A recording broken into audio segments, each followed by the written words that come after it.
உலகின் மிக முக்கியமான மருத்துவர் ஹென்றி வில்லியம் ஃபுல்லர் அவர்களுடைய வாழ்க்கை வரலாறு தான் நம்ம இந்த வீடியோவில் பார்க்க போகிறோம். 1820ஆம் ஆண்டு இங்கிலாந்தில் இருக்கிற லண்டனில் ஹென்றி பீட்டர் ஃபுல்லருக்கும் மெட்டில்டா ஜூலியானா ஃபுல்லருக்கும் மகனாக பிறக்கிறார் ஹென்றி வில்லியம் ஃபுல்லர். இவர் கூட பிறந்தவங்க ஒரு யங்கர் பிரதர் இருந்திருக்கிறாங்க. இவருடைய அப்பா ஒரு சர்ஜனாக, அதாவது அறுவை சிகிச்சை நிபுணராக இருந்திருக்கிறாங்க. இதனால் இவருடைய குடும்பம் நல்ல நிலையில் வாழ்ந்து வந்திருக்கிறாங்க. ஹென்றி வில்லியம் ஃபுல்லர் சிறு வயதிலிருந்தே நிறைய ஸ்போர்ட்ஸில் ஆர்வம் காட்ட தொடங்கியிருந்தாங்க.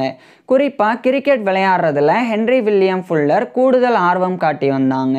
இந்த நிலையில் 1825ஆம் ஆண்டு ஹென்றி வில்லியம் ஃபுல்லருக்கு 5 வயது இருக்கும்போது இவருடைய அப்பா இவரை படிக்க வைக்கிறதுக்காக லண்டன்லேயே இருக்கக்கூடிய ஒரு லோக்கல் ஸ்கூலில் இவரை சேர்த்துடுறாங்க. அது ஒரு ப்ரிப்பரட்டரி ஸ்கூலாக இருந்தது. அதாவது அந்த லோக்கல் ஸ்கூலில் 8th கிரேட் வரைக்கும் படிக்கிறதுக்குண்டான ஃபெசிலிட்டிஸ் இருந்தது. ஸோ அங்கே சேர்ந்து 1825ஆம் ஆண்டிலிருந்து ஹென்றி வில்லியம் ஃபுல்லர் இவருடைய ஆரம்ப கல்வியை படிக்க ஆரம்பிச்சிருந்தாங்க. இதே சமயம் இவருடைய ஸ்கூல் தரப்பில் நடத்தக்கூடிய நிறைய கிரிக்கெட் மேட்சஸில் ஹென்றி வில்லியம் ஃபுல்லர் வந்து பங்கேற்கவும் ஆரம்பிச்சிருந்தாங்க. பிறகு 1830ஆம் ஆண்டு இவருடைய 10 வயதில் ஹென்றி வில்லியம் ஃபுல்லர் இவருடைய ஆரம்ப கல்வியை முடிச்சிடுறாங்க.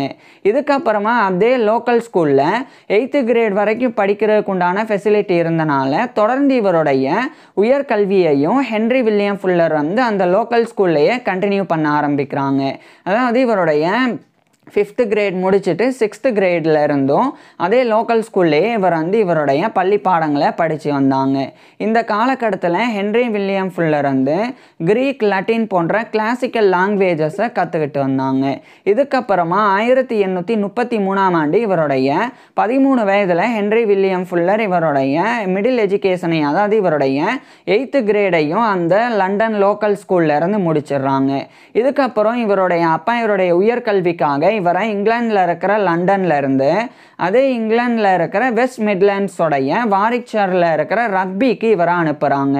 குறிப்பாக அங்கே இருக்கக்கூடிய ரக்பி ஸ்கூல் அப்படின்ற ஒரு பப்ளிக் ஸ்கூலில் இவரை சேர்த்துடுறாங்க. அது ஒரு ஹை ஸ்கூல், மேலும் அது ஒரு போர்டிங் ஸ்கூலும் கூட.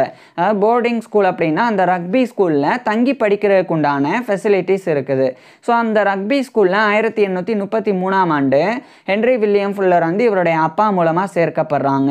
அங்கு சேர்ந்து ஹென்றி வில்லியம் ஃபுல்லர் இவருடைய ஹையர் எஜுகேஷன் உயர்கல்வியை படிக்க ஆரம்பிச்சிருந்தாங்க. குறிப்பாக 9th கிரேட்ல இருந்து அங்கே படிக்க ஆரம்பிச்சிருந்தாங்க. அந்த ரக்பி ஸ்கூலோடைய அப்போதைய, அதாவது அந்த கால ஹெட் மாஸ்டராக டாக்டர் தாமஸ் அர்னால்ட் அப்படின்றவர் இருந்தாங்க. இந்த தாமஸ் அர்னால்ட் அப்படின்றவர் வந்து ஒரு தலை சிறந்த கல்வியாளர், ஒரு பெரிய ஒரு எஜுகேட்டர். அவர் தான் வந்து ரக்பி ஸ்கூலில் பல மாற்றங்களை வந்து ஏற்படுத்தினாங்க. குறிப்பாக எஜுகேஷன் சிஸ்டமில் நிறைய புரட்சிகளை அந்த டாக்டர் தாமஸ் அர்னால்ட் அப்படின்ற அந்த ஒரு கல்வியாளர் ஏற்படுத்தியிருந்தாங்க. குறிப்பாக இந்த கல்வி பயிலும்போது மாரல் எஜுகேஷன் இருக்கணும், அதே மாதிரி பிஹேவியர், அதாவது நல்ல நடத்தை பற்றின விஷயங்கள் மாணவ மாணவிகளுக்கு கற்பிக்கப்படணும். அது மாதிரியான விஷயங்களை டாக்டர் தாமஸ் அர்னால்டு வந்து அங்கே கொண்டு வந்திருந்தாங்க. அந்த டாக்டர் தாமஸ் அர்னால்டு தான் இவருக்கு ஹென்றி வில்லியம் ஃபுல்லருக்கு வந்து ஒரு டீச்சராக, ஒரு ஆசிரியராக இருந்தாங்க. அவரு கீழே ஹென்றி வில்லியம் ஃபுல்லர் வந்து இவருடைய பள்ளி பாடங்களை படித்து வந்தாங்க. ஹென்றி வில்லியம் ஃபுல்லருக்கு உயர்கல்வியின் போது சயின்ஸ், அறிவியலில் நிறைய ஆர்வம் இருந்து வந்தது. அதுலேயும் பர்டிகுலராக இவர் வந்து பயாலஜி, கெமிஸ்ட்ரி, அதாவது உயிரியல், வேதியியல், இந்த 2 பாடங்களில் ஹென்றி வில்லியம் ஃபுல்லர் வந்து அதிக ஆர்வம் காட்டி வந்தாங்க. இந்த நிலையில் 1837ஆம் ஆண்டு இவருடைய 17 வயதில் ஹென்றி வில்லியம் ஃபுல்லர் வந்து இவருடைய உயர்கல்வியையும் அந்த ரக்பி ஸ்கூலில் இருந்து முடிக்கிறாங்க. முடிச்சதுக்கப்புறமா அதே ரக்பி ஸ்கூலில் ஹென்றி வில்லியம் ஃபுல்லர் வந்து ப்ரீ மெட்ரிகுலேஷன் ஸ்டடி பண்ண ஆரம்பிக்கிறாங்க. இது வந்து பிஃபோர் காலேஜ் ப்ரிப்பரட்டரி கோர்ஸ் அப்படின்னு அழைக்கப்படும். அதாவது காலேஜ் ஜாயின் பண்ணி படிக்கிறதுக்கு முன்னாடி படிக்கக்கூடிய ஒரு 1 year கோர்ஸ் தான் இது. இதை எடுத்து அதே ரக்பி ஸ்கூலில் ஹென்றி வில்லியம் ஃபுல்லர் வந்து படிக்கிறாங்க. இது 6th form education, A class education அப்படின்னு கூட அழைக்கப்படும். பிறகு அதை படித்து 1838ஆம் ஆண்டு இவருடைய 18 வயதில் ஹென்றி வில்லியம் ஃபுல்லர் வந்து அந்த pre matriculation study, before college preparatory course அப்படின்ற அந்த ஒரு 1 year கோர்ஸை இவர் வந்து கம்ப்ளீட் பண்ணுறாங்க. இந்த சமயம் ஹென்றி வில்லியம் ஃபுல்லர் வந்து சயின்ஸில் ஆர்வம் காட்டினாங்க. ஆனால் ஹென்றி வில்லியம் ஃபுல்லரோடைய அப்பா வந்து இவரை மருத்துவம் படிக்க வைக்கணும்னு விரும்பினாங்க. இதனால் ஃபஸ்ட்டு ஹென்றி வில்லியம் ஃபுல்லர் வந்து இந்த இங்கிலாந்தில் இருக்கிற வெஸ்ட் மிட்லாண்ட்ஸோடைய அந்த வாரிக்ஷயரில் இருக்கிற ரக்பியிலேருந்து அதே இங்கிலாண்டோடைய கேம்பிரிட்ஜில் இருக்கிற கேம்பிரிட்ஜுக்கு இவர் போய் அங்கே இருக்கிற கீஸ் காலேஜ் கேம்பிரிட்ஜில் இவர் என்ரோல் பண்ணி பேச்சுலர் ஆஃப் ஆர்ட்ஸ் பிஏ வந்து 1838ஆம் ஆண்டு படிக்க ஆரம்பிக்கிறாங்க. இந்த கீஸ் காலேஜ் கேம்பிரிட்ஜ் அப்படின்றது யூனிவர்சிட்டி ஆஃப் கேம்பிரிட்ஜ் அதனுடைய ஒரு கன்ஸ்டிடியூவன்ஸ் காலேஜ், அதாவது யூனிவர்சிட்டி ஆஃப் கேம்பிரிட்ஜோடைய ஒரு அங்கம் தான் இந்த Caius college Cambridge. Caius college கேம்பிரிட்ஜில் படித்தா யூனிவர்சிட்டி ஆஃப் கேம்பிரிட்ஜில் இருந்து தான் டிகிரி வழங்கப்படும். ஸோ கீஸ் காலேஜ் கேம்பிரிட்ஜில் 1838ஆம் ஆண்டு ஜாயின் பண்ணி ஹென்ரி வில்லியம் ஃபுல்லர் வந்து பிஏ பேச்சுலர் ஆஃப் ஆர்ட்ஸ் வந்து படிக்க ஆரம்பிச்சிருந்தாங்க. பர்டிகுலராக இவர் வந்து பயாலஜி கெமிஸ்ட்ரி இந்த 2 பாடங்களை மேஜர் சப்ஜெக்ட்ஸாக எடுத்து படிக்க ஆரம்பிச்சிருந்தாங்க. பயாலஜி கெமிஸ்ட்ரிலாம் எப்படி பேச்சுலர் ஆஃப் ஆர்ட்ஸில் இருக்குது அப்படின்னா அந்த காலகட்டத்தில் பேச்சுலர் ஆஃப் ஆர்ட்ஸில் தான் biology chemistry physics astronomy geology zoology botany அப்படின்னு இது போன்ற எல்லா அறிவியல் பாடங்களும் இருந்தது. ஸோ இவர் வந்து பிஏ படித்து வந்தாங்க. இதே காலகட்டத்தில் ஹென்ரி வில்லியம் ஃபுல்லர் வந்து இங்கிலாண்டோடைய லண்டனில் இருக்கிற டூட்டிங் அங்கே இருக்கக்கூடிய Saint George's hospital medical school அங்கே என்ரோல் பண்ணி ஹென்ரி வில்லியம் ஃபுல்லர் வந்து மருத்துவமும் படிக்க ஆரம்பிச்சிருந்தாங்க. அதே 1838ஆம் ஆண்டிலிருந்து குறிப்பாக இவர் வந்து MBCHB படிக்க ஆரம்பிச்சிருந்தாங்க. MBCHB அப்படின்னா லட்டினில் மெடிசனே பேக்லோரேஸ் சிரஜி அப்படின்னு எக்ஸ்பான்ஷன். இதுவே வந்து இங்கிலீஷில் MBBS bachelor of medicine and bachelor of surgery. இதை தான் செயின்ட் ஜார்ஜஸ் ஹாஸ்பிட்டல் மெடிக்கல் ஸ்கூலில் ஹென்ரி வில்லியம் ஃபுல்லர் வந்து இவருடைய அப்பாவினுடைய விருப்பத்தின் பேரில் படிக்க ஆரம்பிச்சிருந்தாங்க. அதாவது ஹென்ரி வில்லியம் ஃபுல்லர் வந்து கேம்பிரிட்ஜில் கீஸ் காலேஜ் கேம்பிரிட்ஜ் அங்கே வந்து பிஏ படித்து வந்தாங்க. அதே மாதிரி அங்கே இருந்தபடியே இவர் வந்து லண்டனில் இருக்கிற செயின்ட் ஜார்ஜஸ் ஹாஸ்பிட்டல் மெடிக்கல் ஸ்கூலில் என்ரோல் பண்ணி இவர் வந்து கேம்பிரிட்ஜில் இருந்தே படித்தாங்க. எக்ஸாமினேஷன் அட்டன் பண்ணுறதுக்கு மட்டும் செயின்ட் ஜார்ஜஸ் ஹாஸ்பிட்டல் மெடிக்கல் ஸ்கூலுக்கு இவர் வந்து போனாங்க. இது மாதிரி ஹென்ரி வில்லியம் ஃபுல்லர் வந்து ஒரே நேரத்தில் பிஏவும் படித்தாங்க, MBCHB அந்த MBBSும் படித்து வந்தாங்க. இந்த நிலையில் இவர் வந்து கேம்பிரிட்ஜ் டவுன் கிளப் அவங்க தரப்பிலிருந்து ஹென்ரி வில்லியம் ஃபுல்லர் வந்து கிரிக்கெட்டில் ஜாயின் பண்ணி கிரிக்கெட் மேட்ச்சில் பங்கேற்கிறாங்க. குறிப்பாக இவர் வந்து ஃபஸ்ட் கிளாஸ் கிரிக்கெட் ஆடுற அளவுக்கு கிரிக்கெட்டில் சிறந்த பிளேயராக இவர் வந்து இருந்தாங்க. எந்த அளவுக்குன்னா 1841ஆம் ஆண்டு யூனிவர்சிட்டி ஆஃப் கேம்பிரிட்ஜ் கிரிக்கெட் கிளப்புக்கும் இந்த கேம்பிரிட்ஜ் டவுன் கிளப் இந்த 2 பேருக்கும் இடையில் ஒரு கிரிக்கெட் மேட்ச் நடந்தது. ஃபஸ்ட் கிளாஸ் கிரிக்கெட் மேட்ச் நடந்தது. அந்த ஃபஸ்ட் கிளாஸ் கிரிக்கெட் மேட்ச்சில் 1841ஆம் ஆண்டு ஹென்ரி வில்லியம் ஃபுல்லர் வந்து அந்த கேம்பிரிட்ஜ் டவுன் கிளப்ஸ் தரப்பிலிருந்து ஜாயின் பண்ணாங்க. ஸோ யூனிவர்சிட்டி ஆஃப் கேம்பிரிட்ஜ் அந்த கிரிக்கெட் கிளப் அதுக்கு எதிராக அந்த கேம்பிரிட்ஜ் டவுன் கிளப்பில் இவர் வந்து போட்டிட்டாங்க. இந்த கேம்பிரிட்ஜ் டவுன் கிளப்போடைய டீமில் இவர் இருந்து university of Cambridge cricket club அதுக்கு எதிராக வந்து இவர் வந்து அந்த ஃபஸ்ட் கிளாஸ் கிரிக்கெட் வந்து ஆடினாங்க. இது 1841. இதே காலகட்டத்தில் ஹென்ரி வில்லியம் ஃபுல்லர் வந்து கீஸ் காலேஜ் கேம்பிரிட்ஜில் இருந்து பிஏ வந்து முடிச்சிடுறாங்க. இதுக்கப்புறம் இவர் வந்து இங்கிலாந்துடைய கேம்பிரிட்ஜில் இருக்கிற கேம்பிரிட்ஜில் இருந்து அதே இங்கிலாந்துடைய லண்டனில் இருக்கிற டூட்டிங்க்கு போய் இவர் வந்து செயின்ட் ஜார்ஜஸ் ஹாஸ்பிட்டல் மெடிக்கல் ஸ்கூலில் நேரடியாக ஜாயின் பண்ணி 1841ஆம் ஆண்டிலிருந்து இவருடைய மருத்துவ கல்வியை தொடர்ந்து படித்து வந்தாங்க. மருத்துவ கல்வியின் போது மருத்துவ பாடத்திட்டங்களை அதாவது மெடிக்கல் கரிக்குலமாக இவர் வந்து அனாட்டமி உடற்கூறியல், சர்ஜரி அறுவை சிகிச்சை, அதுக்கப்புறம் ஃபிசியாலஜி உடலியல், கிளினிக்கல் மெடிசன் மருத்துவம், பெத்தாலஜி நோயியல், மெட்டீரியா மெடிக்கா மருந்துகளினுடைய பண்புகள் குறித்து படிக்கிறது அப்படின்னு இது போன்ற எல்லா பாடங்களையுமே இவர் வந்து ரொம்ப சிறப்பாக ஹென்ரி வில்லியம் ஃபுல்லர் வந்து படித்து வந்தாங்க. பிறகு இவருக்கே கூட மருத்துவ கல்வியில் அதிக ஆர்வமும் ஏற்பட்டிருந்தது. இந்த காலகட்டத்தில் இந்த செயின்ட் ஜார்ஜஸ் ஹாஸ்பிட்டல் அங்கு தான் ஹென்ரி வில்லியம் ஃபுல்லருடைய அப்பாவும் அவருடைய அப்பாவும் அதாவது ஹென்ரி வில்லியம் ஃபுல்லருடைய கிராண்ட்ஃபாதர் தாத்தா இவங்க 2 பேருமே விசிட்டிங் அப்பாத்தகேரிஸாக இந்த செயின்ட் ஜார்ஜஸ் ஹாஸ்பிட்டலில் பணிபுரிஞ்சிருந்தாங்க. அப்பாத்தகேரிஸ் அப்படின்னா மருந்து தயாரிப்பாளர்கள் அப்படின்னு அர்த்தம். ஸோ அவங்க இன்றைய காலகட்டத்தில் ஃபார்மகாலஜிஸ்ட் அப்படின்னு அழைக்கப்படுவாங்க. ஸோ அது மாதிரி அந்த அப்பாத்தகேரிஸாக இவருடைய அப்பாவும் தாத்தாவும் இந்த செயின்ட் ஜார்ஜஸ் ஹாஸ்பிட்டலில் பணிபுரிஞ்சனால தான் அங்கே ஹென்ரி வில்லியம் ஃபுல்லருடைய அப்பா இவரை சேர்த்தாங்க. இந்த செயின்ட் ஜார்ஜஸ் ஹாஸ்பிட்டல் அப்படின்றது லண்டன் பரோ ஆஃப் வான்ஸ்வர்த்தில் இருக்கிற டூட்டிங்கில் இருக்குது. இது ஒரு பெரிய ஒரு டீச்சிங் ஹாஸ்பிட்டல். அதாவது செயின்ட் ஜார்ஜஸ் ஹாஸ்பிட்டல் அப்படின்றது நோயாளிகளுக்கு சிகிச்சை கொடுக்கக்கூடிய ஒரு நார்மல் ஹாஸ்பிட்டல் மட்டும் கிடையாது. அது மருத்துவ மாணவர்களுக்கு மருத்துவ கல்வியையும் மருத்துவ பயிற்சியையும் கொடுக்கக்கூடிய ஒரு பெரிய டீச்சிங் ஹாஸ்பிட்டல்.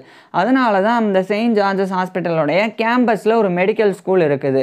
அந்த மெடிக்கல் ஸ்கூல் தான் Saint George's hospital medical school அப்படின்றது. அங்கே தான் ஹென்றி வில்லியம் ஃபுல்லர் வந்து மருத்துவ கல்வியை படித்தாங்க. அதுக்கப்புறம் 1843ஆம் ஆண்டு இவருடைய 23 வயதில் ஹென்றி வில்லியம் ஃபுல்லர் வந்து செயின்ட் ஜார்ஜஸ் ஹாஸ்பிட்டல் மெடிக்கல் ஸ்கூல்ல இருந்து MBCSB மெடிசனே பேச்சுலர் சர்ஜரி அப்படின்ற MBBS bachelor of medicine and bachelor of surgery இதை வந்து ஹென்றி வில்லியம் ஃபுல்லர் வந்து முழுமையாக முடித்து இந்த டிகிரி பெற்றுறாங்க. இப்போ ஹென்றி வில்லியம் ஃபுல்லர் வந்து MBCSB அதாவது MBBS பெற்ற உடனே இவர் ஒரு மருத்துவராக நோயாளிகளுக்கு சிகிச்சையெல்லாம் கொடுக்க முடியாது. அதுக்கு முன்னாடி ஹென்றி வில்லியம் ஃபுல்லர் வந்து ஒரு மருத்துவமனையில் சேர்ந்து அங்கே இருக்கக்கூடிய தேர்ந்த மருத்துவர்கள் நோயாளிகளுக்கு சிகிச்சை கொடுக்கறத பார்த்து பயிற்சி பெறணும். அதுக்கப்புறமா அந்த தேர்ந்த மருத்துவர்களினுடைய மேற்பார்வையின் கீழே ஹென்றி வில்லியம் ஃபுல்லர் வந்து நோயாளிகளுக்கு சிகிச்சை கொடுக்கணும். இதெல்லாம் சரியாக செஞ்சாதான் ஹென்றி வில்லியம் ஃபுல்லர் வந்து ஒரு மருத்துவராக தகுதி பெற முடியும். இதுக்காக ஹென்றி வில்லியம் ஃபுல்லர் வந்து அதை saint George's hospital medical school அமைஞ்சிருக்கிற செயின்ட் ஜார்ஜஸ் ஹாஸ்பிட்டல் அப்படின்ற டீச்சிங் ஹாஸ்பிட்டலில் ஒரு ஹவுஸ் ஃபிசிஷியனாக ஜாயின் பண்ணி மெடிக்கல் ட்ரைனிங்கை எடுத்துக்க ஆரம்பிக்கிறாங்க. இதே காலகட்டத்தில் இங்கிலாந்துடைய லண்டனில் இருக்கிற royal college of physicians of London, இது வந்து இங்கிலாந்தில் இருக்கிற ஃபிசிஷியன்ஸ் மருத்துவர்களுக்கு உண்டான ஒரு ராயல் காலேஜ், அதனுடைய மெம்பர்ஷிப்பை ஹென்றி வில்லியம் ஃபுல்லர் வந்து பெறாங்க. இந்த ராயல் காலேஜ் ஆஃப் ஃபிசிஷியன்ஸோடைய மெம்பர்ஷிப் பெறுறது மருத்துவத்தில் டிப்ளமோ பெறுறதுக்கு சமம். ஸோ இதை வந்து பெறாங்க. So member of the royal college of physicians MRCP அப்படின்ற மெம்பர்ஷிப்பை ஹென்றி வில்லியம் ஃபுல்லர் வந்து பெற்றுறாங்க. அதுக்கப்புறம் 1844ஆம் ஆண்டு செயின்ட் ஜார்ஜஸ் ஹாஸ்பிட்டலில் இருந்து ஒரு ஹவுஸ் ஃபிசிஷியனாக இவருடைய மெடிக்கல் ட்ரைனிங்கை இவர் கம்ப்ளீட் பண்ணிவிட்டு ஒரு முழு மருத்துவராக தகுதி பெற்றுறாங்க. அதுக்கப்புறமா லண்டன்லேயே ஹென்றி வில்லியம் ஃபுல்லர் வந்து செட்டில் ஆகி அங்கே ஒரு சிறிய மருத்துவமனை நிறுவி அங்கே ஹென்றி வில்லியம் ஃபுல்லர் இவருடைய 24 வயதிலிருந்து ஒரு மருத்துவராக வந்து பணிபுரிய ஆரம்பிக்கிறாங்க. இதே காலகட்டத்தில் ரூமட்டிசம், கவுட், அதுக்கப்புறமா சயாட்டிக்கா இது போன்ற நோய்களுக்கு சிகிச்சை கொடுக்கறதுக்குண்டான புதிய முறைகள் உருவாக்குறதுல ஹென்றி வில்லியம் ஃபுல்லர் வந்து ஆராய்ச்சியும் பண்ண ஆரம்பிக்கிறாங்க. ரூமட்டிசம் அப்படின்றது ஒரு வகையான நோய். இது வந்து ஆட்டோ இம்யூன் டிஸார்டர், அதாவது நம்மளுடைய உடலில் இருக்கக்கூடிய நோய் எதிர்ப்பு சக்தி அது நம்மளுடைய உடல் திசுக்களையே வந்து அழிச்சுது அப்படின்னா அப்போ ரூமட்டிசம் ஏற்படும். இந்த ரூமட்டிசத்தினால கை கால்களில் இருக்கக்கூடிய மூட்டுகளில் இன்ஃப்ளமேஷன் வீக்கம் ஏற்படும். அது மட்டும் இல்லாமல் இன்னும் கூடுதலாக உடல் முழுவதும் வந்து வலியை ஏற்படுத்தக்கூடியது இந்த ரூமட்டிசம் அப்படின்றது. இதில் ஒன்று தான் இந்த ரூமேட்டிக் ஆர்த்தரைட்டிஸ் அப்படின்றது. ஸோ அதன் மூலமாக பல பாதிப்புகள் வந்து ஏற்படும், மூட்டு தேய்மானம்லாம் ஏற்படும். ஸோ அதுக்கு வந்து சிகிச்சை கொடுக்கறதுல ஹென்றி வில்லியம் ஃபுல்லர் வந்து ஆர்வம் காட்ட ஆரம்பிக்கிறாங்க. அப்போ ஆல்கலிஸ் அப்படின்ற ஒரு கெமிக்கல் சப்ஸ்டன்ஸ் அதை பயன்படுத்தி ரூமட்டிசத்தினால் பாதிக்கப்பட்டவங்களுக்கு சிகிச்சை கொடுக்க முடியும் அப்படின்னு ஹென்றி வில்லியம் ஃபுல்லர் வந்து கருதினாங்க. இதே காலகட்டத்தில் இந்த கவுட் அப்படின்றதும் வந்து ஒரு வகையான வாத நோய் தான். ஆனால் இந்த கவுட் அப்படின்றது ரத்தத்தில் யூரிக் அமிலம் வந்து அதிகரிக்கிறனால ஏற்படக்கூடியது. ஏன்னா யூரிக் ஆசிட் அதிகரிச்சதுன்னா அது வந்து எலும்புகளில் கிறிஸ்டலாக படிகங்களாக வந்து படியும், சுண்ணாம்பு கற்கள் மாதிரி எலும்பில் படிஞ்சு நம்மளுடைய கால்களெல்லாம் மிகப்பெரிய ஒரு வலியை வந்து கொடுக்கக்கூடியது தான் இந்த கவுட் அப்படின்றது. ஸோ அதுக்கு சிகிச்சை கொடுக்கறதுலையும் இவர் வந்து ரிசர்ச்லாம் பண்ணாங்க. அதுக்கப்புறமா சயாட்டிக்கா அப்படின்றது நம்மளுடைய முதுகெலும்பு, குறிப்பாக வந்து ஸ்பைனல் நர்வ் அப்படின்ற நம்மளுடைய கீழ் முதுகில் இருக்கக்கூடிய ஸ்பைனல் நர்வ் முதுகுத்தண்டு நரம்பு அதில் ஏற்படக்கூடிய பாதிப்புனால கீழ் முதுகு அதே மாதிரி கால் பகுதி அங்கெல்லாம் வலி ஏற்படக்கூடியது சயாட்டிக்கா அப்படின்றது. குறிப்பாக இது வந்து இந்த இன்டர்வெட்ராப்ரஸ் டிஸ்க் அப்படின்றதுல வந்து சிதைவு ஏற்படும். ஸோ இந்த ஒரு இன்டர்வெட்ராப்ரஸ் டிஸ்கில் இந்த சிதைவு ஏற்படுறதன் மூலமாக ஏற்படக்கூடிய சயாட்டிக்கா, இந்த 3 இதுலையும் ஹென்றி வில்லியம் ஃபுல்லர் வந்து ஆர்வம் காட்டினாங்க. இந்த நிலையில் 1848ஆம் ஆண்டு செயின்ட் ஜார்ஜஸ் ஹாஸ்பிட்டலோடைய ஒரு அசிஸ்டன்ட் ஃபிசிஷியன் அப்படின்ற பதவி இவருக்கு வந்து வழங்கப்பட்டது. ஸோ இவருடைய 28 வயதில் 1848ஆம் ஆண்டு இவர் வந்து செயின்ட் ஜார்ஜஸ் ஹாஸ்பிட்டலோட ஒரு அசிஸ்டன்ட் ஃபிசிஷியன் உதவி மருத்துவராக ஜாயின் பண்ணி ஒர்க் பண்ண ஆரம்பிக்கிறாங்க. அதுக்கப்புறமா ஹென்றி வில்லியம் ஃபுல்லர் வந்து அதே செயின்ட் ஜார்ஜஸ் ஹாஸ்பிட்டல் மெடிக்கல் ஸ்கூலில் இவர் வந்து டாக்டர் ஆஃப் மெடிசன் அப்படின்ற MD டிகிரி படிக்க ஆரம்பிக்கிறாங்க. இது வந்து மெடிசனில் போஸ்ட் கிராஜுவேட்.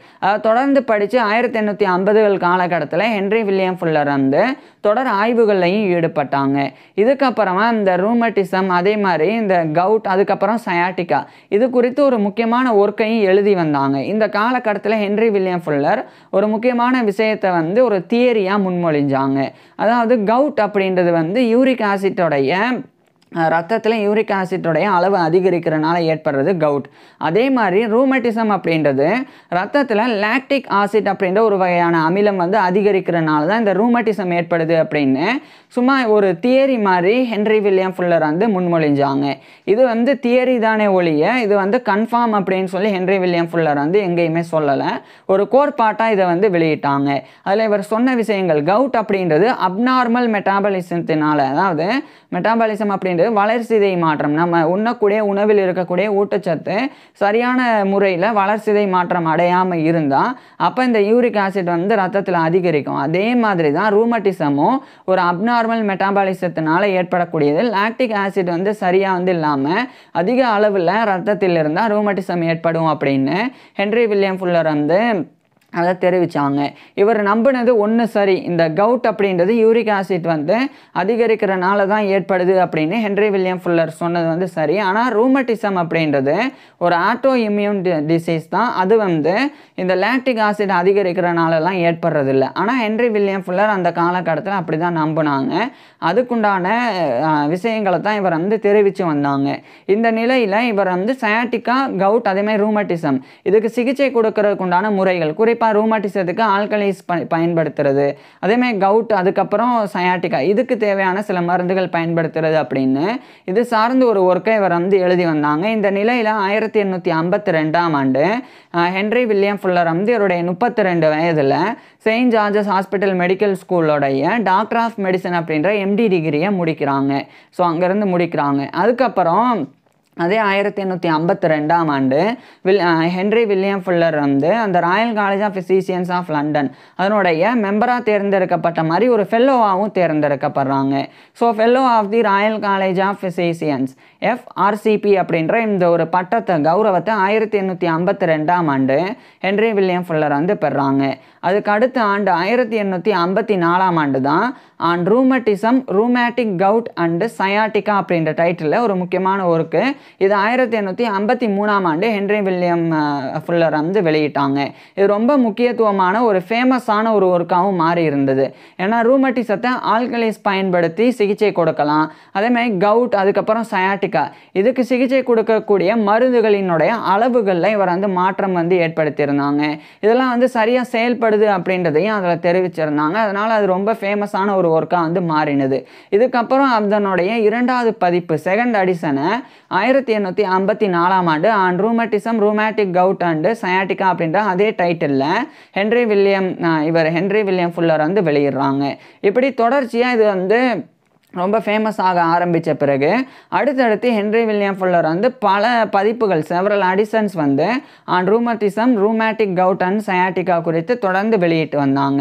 இதுக்கப்புறம் 1857ஆம் ஆண்டு செயின்ட் ஜார்ஜஸ் ஹாஸ்பிட்டல் மெடிக்கல் ஸ்கூலோடைய ஒரு ஃபுல் ஃபிசிஷியனாகவே இவர் பதவி உயர்வை இவருடைய 37 வயதில் பெறாங்க. ஸோ ஹென்றி வில்லியம் ஃபுல்லர் வந்து ஒரு அசிஸ்டன்ட் ஃபிசிஷியன் அப்படின்ற பதவியிலிருந்து ஒரு ஃபிசிஷியன், மருத்துவராக இவர் வந்து அந்த ஒரு பதவி உயர்வை 1857ஆம் ஆண்டு பெறாங்க. இதுக்கப்புறமா ஹென்றி வில்லியம் ஃபுல்லர் வந்து கூடுதலாக சில விஷயங்களில் ஈடுபட்டாங்க. குறிப்பாக மார்பகத்தில், அதே மாதிரி இந்த செஸ்ட் சார்ந்த ஏரியாவில் ஏற்படக்கூடிய பாதிப்புகள் குறித்து ஹென்றி வில்லியம் ஃபுல்லர் வந்து ஆராய்ச்சி பண்ணாங்க.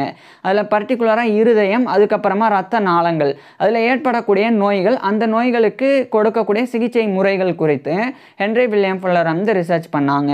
இதில் 1860கள் காலகட்டத்தில் ஹென்றி வில்லியம் ஃபுல்லர் மிக முக்கியமான ஒரு விஷயத்தை தெரிவித்தாங்க. அதாவது மற்ற மருத்துவர்களை காட்டிலும் ஹென்றி வில்லியம் ஃபுல்லர் வந்து ஒரு டிஃப்ரெண்டான மருத்துவராக இருந்தாங்க. எந்த அளவுக்குன்னா சில நோய்களுக்கு அதிக மருந்து வந்து அந்த காலகட்டத்தில் பிரிஸ்கிரைப் பண்ணப்பட்டது, பரிந்துரைக்கப்பட்டது. ஆனால் அந்த மாதிரியான நோய்களுக்கு ஹென்றி வில்லியம் ஃபுல்லர் வந்து இதுக்கு இவ்வளோ மருந்து தேவையில்லை, இவ்வளோ இருந்தால் போதும் அப்படின்னு குறைவாக வந்து தெரிவித்தாங்க. அதே மாதிரி ஒரு சில நோய்களுக்கு வந்து குறைவான மருந்து வந்து பயன்படுத்தப்பட்டது. அது வந்து இப்படி குறைவாக பயன்படுத்துறதுனால அந்த நோயை, அந்த மருந்து வந்து சரியான முறையில் குணப்படுத்தாது, அதை வந்து அதிகப்படுத்தணும் அப்படின்னு சில மருந்துகளை அதிகப்படுத்தவும் செஞ்சாங்க. இப்படி ட்ரக் தெரப்பியில் ஹென்றி வில்லியம் ஃபுல்லர் வந்து நிறைய மாற்றங்களும் ஏற்படுத்தினாங்க. அதை ஒரு அட்வொகேட்டாக இருந்து அதில் பெரிய ஒரு முன்னேற்றங்களையும் ஹென்றி வில்லியம் ஃபுல்லர் வந்து ஏற்படுத்தினாங்க. ஏன்னா அந்த காலகட்டத்திலலாம் ஒரு மருந்து இருக்குது, அது சரியான அளவில் எப்படி பயன்படுத்துறது அப்படின்றதுல நிறைய முரண்பாடுகளும் இருந்தது. ஸோ இதில் ஹென்றி வில்லியம் ஃபுல்லர் வந்து இவருடைய கருத்துக்களை தெரிவித்தாங்க. இதுக்கப்புறம் 1862ஆம் ஆண்டு on diseases of the heart on diseases of the chest including diseases of the heart and great vessels அப்படின்ற டைட்டிலில் ஒரு முக்கியமான ஒரு புக்கு இது 1862ஆம் ஆண்டு ஹென்றி வில்லியம் ஃபுல்லர் வந்து வெளியிட்டாங்க. இதுக்கப்புறமா ஹென்றி வில்லியம் ஃபுல்லர் வந்து லண்டன்லேயே இருக்கக்கூடிய ஹார்வேயன் சொசைட்டி அதனுடைய ஒரு மெம்பராக தேர்ந்தெடுக்கப்படுறாங்க. ஹார்வேயன் சொசைட்டி அப்படின்னா வில்லியம் ஹார்வி அப்படின்னு ஒரு மருத்துவர். வில்லியம் ஹார்வியோடைய வாழ்க்கை வரலாறு நம்ம ஏற்கனவே பார்த்துருக்குறோம். ஸோ அந்த வில்லியம் ஹார்வியை கௌரவப்படுத்துறதுக்காக அவருடைய பேரில் ஹார்வேயன் சொசைட்டி அப்படின்னு ஒரு மெடிக்கல் சொசைட்டி, அதில் இவர் வந்து ஹென்றி வில்லியம் ஃபுல்லர் வந்து ஒரு மெம்பராக தேர்ந்தெடுக்கப்பட்டாங்க. இதே மாதிரி பல மெடிக்கல் சொசைட்டிஸ், பல மெடிக்கல் அசோசியேஷன்ஸுக்கு ஹென்றி வில்லியம் ஃபுல்லர் வந்து நிறைய கான்ட்ரிபியூஷன்ஸ் கொடுத்தாங்க, நிறைய சப்போர்ட்டும் கொடுத்து வந்தாங்க. இந்த நிலையில் தான் 1866ஆம் ஆண்டு ராயல் காலேஜ் ஆஃப் ஃபிசிஷியன்ஸ், இவர் ஃபெல்லோவாக தேர்ந்தெடுக்கப்பட்ட அந்த ராயல் காலேஜ் ஆஃப் ஃபிசிஷியன்ஸ் அதனுடைய ஒரு லம்னியன் லெக்சரராக ஹென்றி வில்லியம் ஃபுல்லர் வந்து நியமிக்கப்படுறாங்க 1866ஆம் ஆண்டு. லம்லியன் லெக்சர்ஸ் அப்படின்றது ஒரு மெடிக்கல் லெக்சர் தான், ஒரு மருத்துவ விரிவுரை. ஜான் லம்லி அப்படின்னு ஒருத்தர் இருந்தாங்க. அவர் இறந்த பிறகு அந்த ஜான் லம்லியை கௌரவப்படுத்துறதுக்காக அவருடைய பேரில் லம்லியன் லெக்சர்ஸ் அப்படின்னு ஒரு மெடிக்கல் லெக்சரானது இந்த ராயல் காலேஜ் ஆஃப் ஃபிசிஷியன்ஸில் உருவாக்கப்பட்டது. அதுக்கப்புறம் அந்த வருடத்துக்கு ஒரு முறை வந்து அந்த மருத்துவ விரிவுரை வந்து தலை சிறந்த மருத்துவர்களில் ஒருத்தர் வந்து தேர்ந்தெடுக்கப்பட்டு கொடுப்பாங்க. அது குறிப்பாக ராயல் காலேஜ் ஆஃப் ஃபிசிஷியன்ஸ் தான் தேர்ந்தெடுப்பாங்க. அது மாதிரி 1866ஆம் ஆண்டு லம்லியன் லெக்சரராக ஹென்றி வில்லியம் ஃபுல்லரை தான் அவங்க வந்து தேர்ந்தெடுத்தாங்க. ஸோ 1866ஆம் ஆண்டு இவர் வந்து லம்லியன் லெக்சரர்ஸ் அந்த ஒரு மெடிக்கல் லெக்சர் அந்த மருத்துவ விரிவுரையை ஹென்றி வில்லியம் ஃபுல்லர் வந்து கொடுத்தாங்க. இதுக்கப்புறம் ஹென்றி வில்லியம் ஃபுல்லர் வந்து செயின்ட் ஜார்ஜஸ் ஹாஸ்பிட்டலோடைய ஃபிசிஷியனாக மட்டும் இல்லாமல் இன்னும் சில மருத்துவமனைகள்லையும் இவர் வந்து மருத்துவராக இருந்தாங்க. குறிப்பாக வந்து north London hospital for consumption அதனுடைய ஒரு மருத்துவராக இருந்தாங்க. அதுக்கப்புறமா ஸ்கூல் ஃபார் இண்டிஜென்ட் பிளைண்ட் அதுக்குண்டான ஒரு ஃபிசிஷியன் மருத்துவராகவும் ஹென்றி வில்லியம் ஃபுல்லர் இருந்தாங்க. அதாவது first north London hospital for consumption அப்படின்னா டிபி நோயை குறிக்கும், டிபர்குலோசிஸ் அதை வந்து குறிக்கக்கூடியது. டிபர்குலோசிஸ் அப்படின்னா நுரையீரலில் ஏற்படக்கூடிய ஒரு இன்ஃபெக்ஷியஸ் டிசீஸ். மைக்ரோபாக்டீரியம் டிபர்குலோசம் அப்படின்ற அந்த ஒரு பாக்டீரியானால் ஏற்படக்கூடியது தான் டிபர்குலோசிஸ் அப்படின்ற டிபி நோய். ஸோ இதுக்கு சிகிச்சை கொடுக்கறதுக்காக north London hospital for consumption அப்படின்னு ஒன்று தனியாக இருந்தது. அங்கே தான் ஒரு மருத்துவராக ஹென்றி வில்லியம் ஃபுல்லர் வந்து நியமிக்கப்பட்டிருந்தாங்க. ஏன்னா ஹென்றி வில்லியம் ஃபுல்லர் வந்து 1870 காலகட்டத்தில் டிபர்குலோசிஸ் நோயை தடுக்கிறதுக்குண்டான வழிமுறைகளையும் ஹென்றி வில்லியம் ஃபுல்லர் வந்து ஆய்வு செஞ்சு வந்தாங்க. இதே காலகட்டத்தில் ஹென்றி வில்லியம் ஃபுல்லர் வந்து ஸ்கூல் ஃபார் இண்டிஜென்ட் பிளைண்ட் அதாவது பார்வையற்றோருக்குண்டான ஒரு பள்ளி, அங்கேயுமே ஹென்றி வில்லியம் ஃபுல்லர் வந்து ஒரு ஃபிசிஷியனாக நியமிக்கப்பட்டாங்க. இதுக்கப்புறமா ராயல் காலேஜ் ஆஃப் ஃபிசிஷியன்ஸ் உடைய ஒரு சென்சராகவும் ஹென்றி வில்லியம் ஃபுல்லர் வந்து நியமிக்கப்பட்டாங்க. இப்படி பல பொறுப்புகளில் ஹென்றி வில்லியம் ஃபுல்லர் வந்து தொடர்ந்து பணிபுரிஞ்சு வந்தாங்க. இந்த நிலையில தான் திடீர்னு துரதிருஷ்டவசமாக ஹென்றி வில்லியம் ஃபுல்லர் வந்து நோய்வாய்ப்பட்டு 1873ஆம் ஆண்டு டிசம்பர் 18 அன்னைக்கு இவருடைய கிட்டத்தட்ட 52-53 வயதில் ஹென்றி வில்லியம் ஃபுல்லர் வந்து இறந்து போயிடுறாங்க. ஏன் 52-53 அப்படின்னு சொல்கிறேன்னா இவருடைய இறந்த தேதி சரியாக தெரியும், ஆனால் இவர் பிறந்த இயர் தெரியும், ஆனால் மந்த்தும் டேட்டும் வந்து சரியாக இல்லை. ஸோ 1820ஆம் ஆண்டு இவர் பிறந்தாங்க, ஆனால் எந்த மந்தில் எந்த டேட்டில் இவர் பிறந்தார் அப்படின்றது உறுதி கிடையாது. இதனால் 1873 டிசம்பர் 18 இவர் இறந்தார் அப்படின்னா அந்த டிசம்பர் 18 வச்சு நம்ம 1820 எடுத்துக்கிட்டு 1820ஆம் ஆண்டு டிசம்பர் 18க்கு பிறகு இவர் வந்து பிறந்திருந்தார்னா இவர் இறக்கும்போது இவருக்கு வயது 52. ஒருவேளை 1820ஆம் ஆண்டு டிசம்பர் 18க்கு முன்னாடியே ஹென்றி வில்லியம் ஃபுல்லர் வந்து பிறந்திருந்தாருன்னா இவர் இறக்கும்போது இவருக்கு வயது 53. அதனால தான் 52-53 அப்படின்னு சொல்கிறேன். ஸோ ஹென்றி வில்லியம் ஃபுல்லர் வந்து 1873ஆம் ஆண்டு டிசம்பர் 18 அன்னைக்கு கிட்டத்தட்ட இவருடைய 52-53 வயதிலேயே இறந்து போயிடுறாங்க. ஹென்றி வில்லியம் ஃபுல்லர் ஃபுல்லருடைய யங்கர் பிரதர் ஒருத்தர் 1831 மார்ச் 25 அன்னைக்கு பிறந்திருந்தாங்க. அவர் வந்து எர்னஸ்ட் அடால்ஃபஸ் ஃபுல்லர் அப்படின்னு சொல்லி அவர் வந்து ஒரு ஃபர்ஸ்ட் கிளாஸ் கிரிக்கெட்டர் ஆனாங்க. அவர் வந்து ஹென்றி வில்லியம் ஃபுல்லரை இவரை பார்த்து தான் கிரிக்கெட் ஆட ஆரம்பித்து ஒரு ஃபர்ஸ்ட் கிளாஸ் கிரிக்கெட்டராக ஆனாங்க. ஸோ ஹென்றி வில்லியம் ஃபுல்லருக்கு ஒரு பிரதர் தான் கிடையாது, கூட பிறந்தவங்க இன்னும் சிலர் இருக்கிறாங்க. ஆனால் மற்றவங்க பற்றி குறிப்பிடப்படலை, இவருடைய யங்கர் பிரதர் பற்றி குறிப்பிடப்பட்டிருக்கு. அதனால தான் ஒரு யங்கர் பிரதர் இருக்காங்க அப்படின்னு ஆரம்பத்தில் சொன்னேன். ஸோ இதெல்லாம் வந்து ஹென்றி வில்லியம் ஃபுல்லருடைய பர்சனல் லைஃப், தனிப்பட்ட வாழ்க்கை. இன்னொரு பக்கம் ஹென்றி வில்லியம் ஃபுல்லர் வந்து மருத்துவத்திற்கு ஆற்றின பங்களிப்பு வந்து மிகப்பெரியது. குறிப்பாக வந்து ரூமட்டிசம் ரூமேட்டிக் கவுட் அண்டு சயாட்டிக்கா அப்படின்னு அந்த காலகட்டத்தில் ரொம்ப இதுக்குண்டான சரியான சிகிச்சை முறைகள் இல்லாத அந்த 3 நோய்களுக்கு ஹென்றி வில்லியம் ஃபுல்லர் வந்து சிகிச்சை முறைகளை குறிப்பிட்டு ஒரு ஒர்க்கை வெளியிட்டாங்க. அது வந்து ரொம்ப முக்கியமானது. அதுக்கப்புறம் on diseases of the chest including diseases of the heart and great vessels அப்படின்னு அந்த மார்பக பகுதியில் குறிப்பாக இருதய மற்றும் இரத்த நாளங்கள் ஏற்படக்கூடிய நோய்கள் குறித்து இவர் வெளியிட்டதும் ரொம்ப முக்கியமான ஒரு ஒர்க்கு. அது மட்டும் இல்லாமல் ஹென்றி வில்லியம் ஃபுல்லர் வந்து பண்ண விஷயங்கள், குறிப்பாக டிபர்குலோசிஸ் சார்ந்த அந்த ஒரு டிபி நோய்க்கும் ரிசர்ச் பண்ணது உட்பட பல விஷயங்கள் இவர் பண்ணாங்க. இதனாலேயே ஹென்றி வில்லியம் ஃபுல்லர் வந்து ஒரு முக்கியமான ஒரு மருத்துவராக இன்னைக்கு வரைக்கும் யுனைடெட் கிங்டம் தரப்பிலிருந்து அங்கீகரிக்கப்பட்டு வராங்க. ஸோ இப்பேற்பட்ட ஹென்றி வில்லியம் ஃபுல்லர் பற்றி நீங்கள் என்ன நினைக்கிறீங்க அப்படின்றத கீழே கமெண்ட்ஸில் சொல்லுங்கள். உங்களுக்கு எந்த மாதிரியான டாபிக்ஸில் எந்த மாதிரியான வீடியோஸ் வேணும் அப்படின்றதையும் கீழே கமெண்ட்ஸில் சொல்லுங்கள். தேங்க்யூ.